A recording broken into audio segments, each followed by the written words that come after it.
حضرت سیدنا ابو سلیمان دارانی رحمۃ اللہ، آپ نے گرمیوں میں روزہ رکھا۔ یہ تو تک تو روزہ کھادا ہے جن تے ملائیاں نے اوکھا پینڈا تے لنگ گیا، اب تو جوں وقت گزرے گا حضرت ٹھنڈے روزے آنے۔ ہمارے بڑے بزرگوں کو، ہمارے بزرگوں کو تو پسند تھے۔ کسی نے حضرت مولا مشکل کے ساتھ پوچھا حضرت کیا پسند ہے؟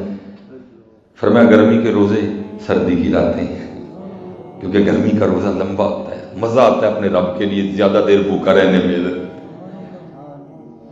لطف آتا ہے اپنے رب کے لیے۔ ہم مزہ نہیں نہ لیتے حضرت، ہم تنگ ہو کے روزہ رکھتے ہیں، ہم مزہ نہیں لیتے روزہ کا۔ اوے میں اپنے اللہ لیے بھوکا ہوں، میں اپنے اللہ کے لیے بھوکا ہوں، ہم مزہ نہیں لیتے، ہم حضرت جی تنگ ہو کے روزہ رکھتے ہیں۔ وہ شوق سے روزہ رکھتے تھے کہ میں اپنے اللہ کے لیے بھوکا رہوں گا۔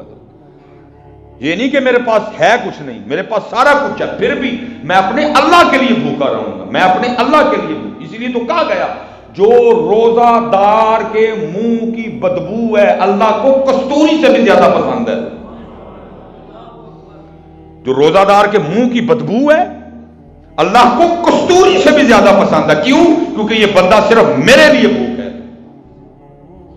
اس بندے کے بھوکے رہنے کا اور کوئی مقصد نہیں، یہ بندہ صرف میرے لیے بھوکا ہے، یہ بندہ صرف میرے لیے پیاسا ہے۔ تو فرمایا روزے دار کے منہ کی بدبو اللہ کو کستوری سے بھی زیادہ پسند ہے۔ بندہ میرے لیے، ہم تو مزہ نہیں لیتے روزے کا، ہم تو اس کو بوجھ جانتے ہیں اپنے اوپر۔ او یار روزے، او ایڈا لمبا روزہ، اور وہ کیا کہہ رہے ہیں؟ سانو لمبا روزہ پسند ہے۔